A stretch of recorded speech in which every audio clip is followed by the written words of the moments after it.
Welcome back to another episode of Into the Airbnb, where we talk with Airbnb hosts about their short-term rental experience. Today's guest is Janelle Hicks from Carlsbad, New Mexico, who has been an Airbnb host since 2017. She manages some listings in Carlsbad and Ruidoso, New Mexico. And today, she'll share with us her experience being an Airbnb host and also some very useful tips. So, without further ado, let's get into it. Can you tell me how did you get started on Airbnb? Sure. So, we moved to Carlsbad, New Mexico for my husband's job, and I was home with a newborn baby and a 2-year-old. And we had some extra money from the sale of our house in Arizona. So, there was this little house on the market, it was, I think, $40,000. It's only 600 square feet. So, and I just would go look at it and thought, let me turn this into Airbnb. So I did. We bought it. We fixed it up. Did a little bit of rehab on it, and then listed it on Airbnb. And it's been kind of building ever since then. We started with that one, and then it seemed like each year we bought another one. And then the next year we bought 2 more, etc. So.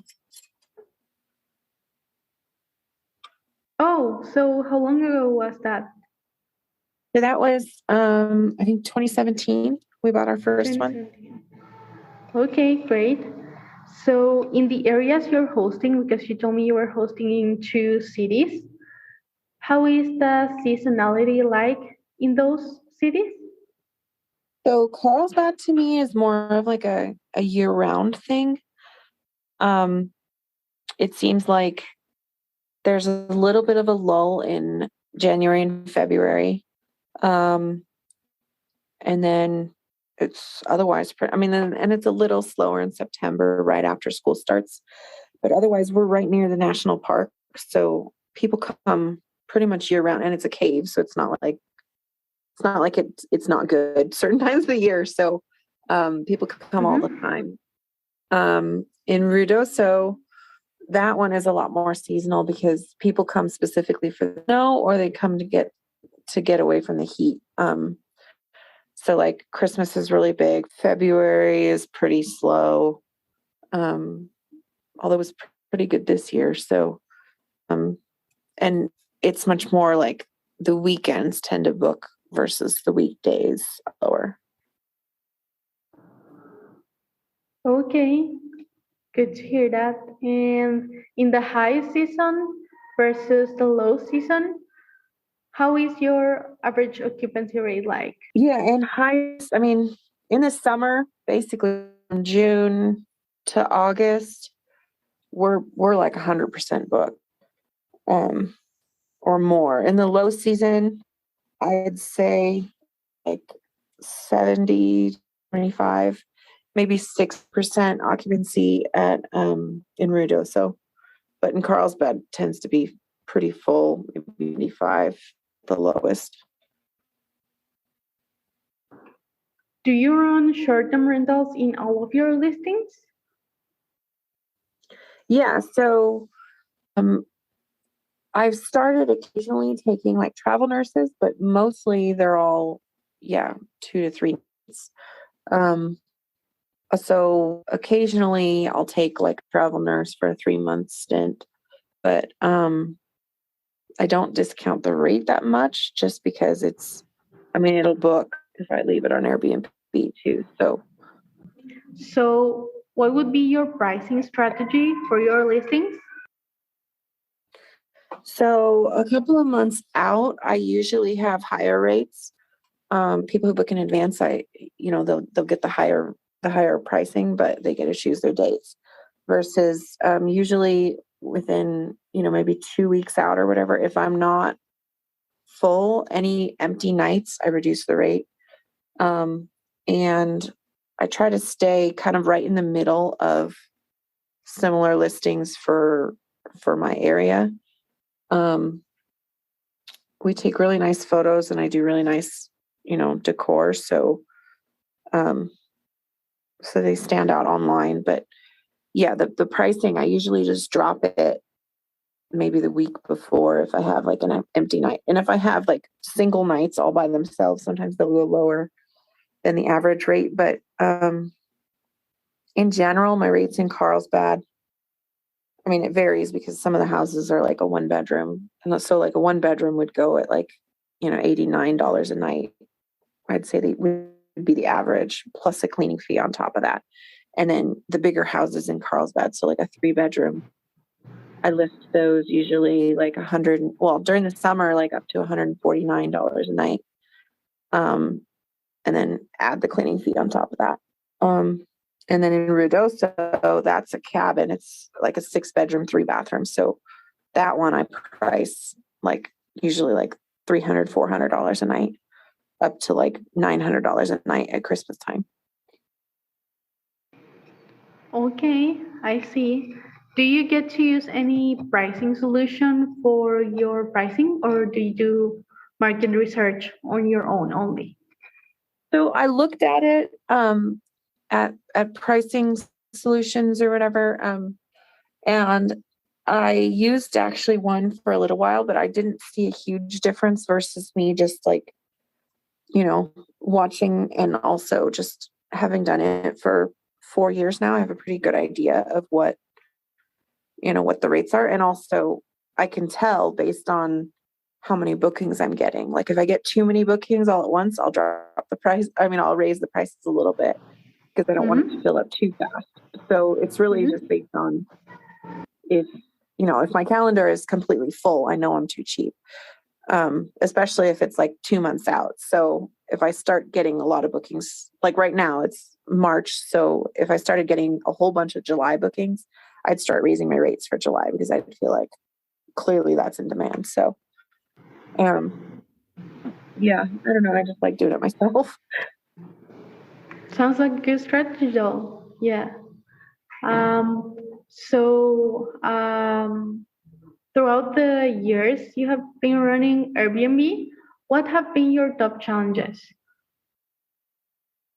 Finding cleaners was a hard thing at the beginning, but now I've got a pretty good team.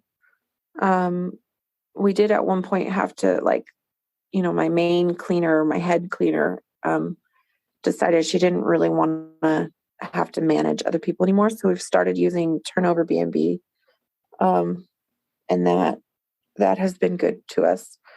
Um, and it has more flexibility as far as like if somebody needs to, drop a day and we can add somebody else in or whatever. So that was a challenge. And then, I mean, other than that, it's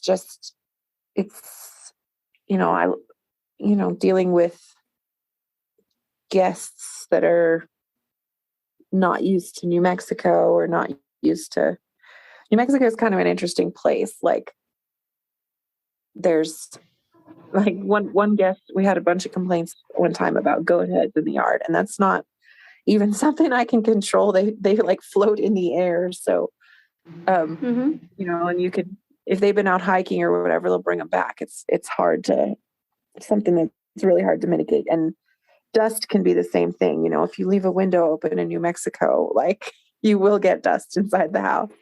So things like Mm-hmm. that. Or people who just don't like the look of like the neighbor's house or whatever, which again, New Mexico is, compared to some people who are used to like, a Dallas or a Houston or a subdivision somewhere. New Mexico is kind of unique in that way. Like there's some architecture that's not so much architecture as they just did it themselves, or I don't know, just some creative house decor and things like that out here that I don't think you see as much in other places. Oh, so people just complain about other people's houses? I've had a couple people, yeah, that like they stay. I mean, one of our houses in particular it's not that it's a bad area. It's just the house next to ours is really ugly and like poorly. I mean, I wouldn't say poorly maintained. It's just like they have a poor design sense. It's just ugly. And Uh-huh. so, we've had guests show up and see that and be like, oh, well, it's a bad neighborhood or whatever. It's not. It's just people watch like TV shows about, like there's the Breaking Bad TV show and stuff like that. And then they come and they see a house that's got, some crazy, paint colors and whatever. And then they think, oh, like this house is sketchy. And it's, it's really not my fault, my house is fine and, whatever. But, yeah, it's really weird that they complain about that. So now that you've talked about guests, have you had any major troubles or even small troubles with nightmare guests? I've had some nightmare guests. Yeah, we've had, let me see. We had one guest who showed up, basically dropped his kids off and then disappeared. So we showed up to clean and it was just like some little kids in the house by themselves. So that was, and we're calling the guest and, I ended up calling child services because I was like, I don't know what to do. These children are just here, and let's see, we've had guests who've had like, drug use in the houses, things like that, where we have to do a full deep clean after they leave.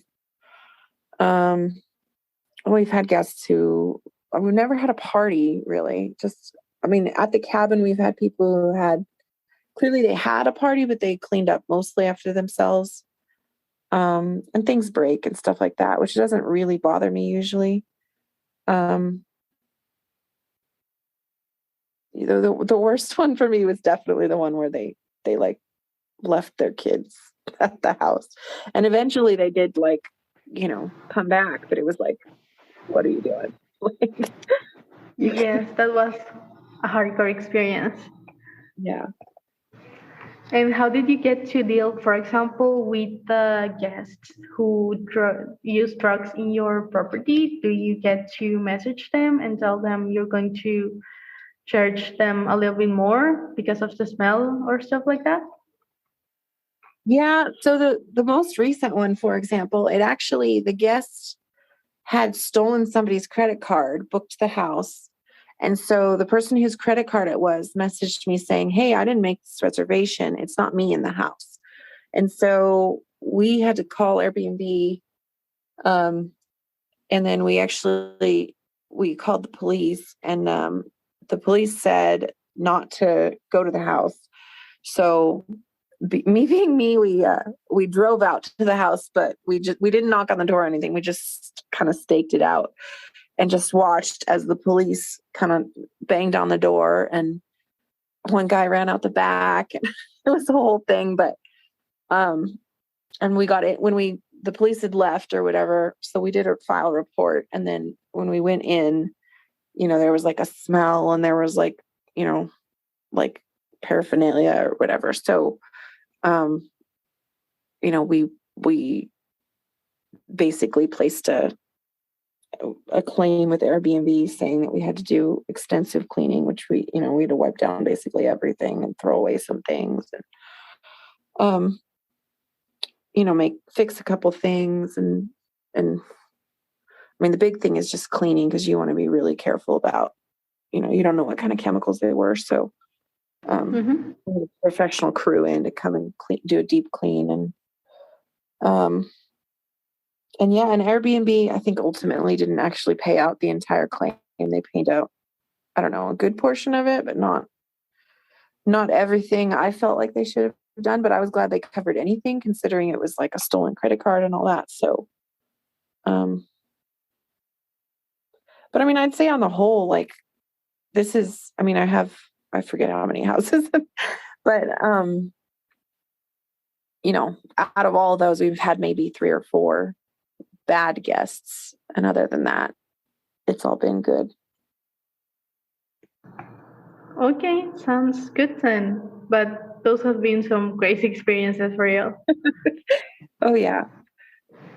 Would you recommend for people to start Airbnb in New Mexico. Not because these crazy get stories, but can be for in case there's any regulation or anything.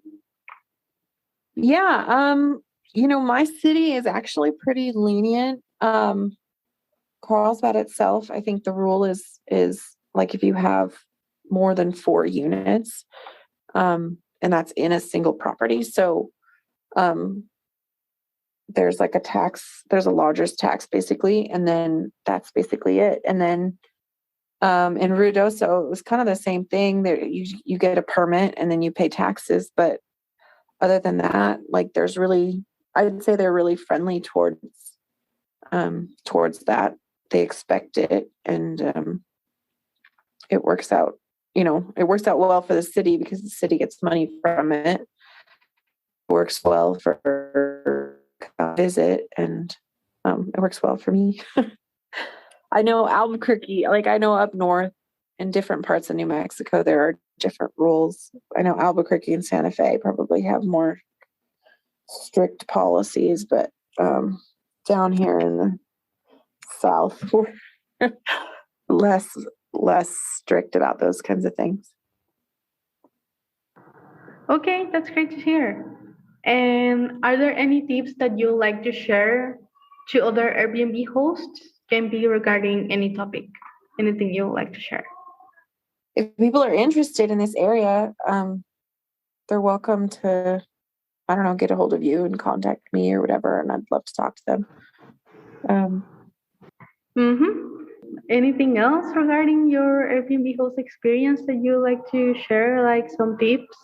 Oh yeah, I mean, I'd say like the most important thing to me seems like just be really honest in your listing, like because every house has flaws in it, to me, maybe some people do, but I don't focus on having a house that is completely perfect in every single way. Like if I buy a house, I buy it because I can see good things about it that people will appreciate. And I try to be really honest in the listing about like, there's a wonky floor here, or okay, the ceilings are lower in one spot.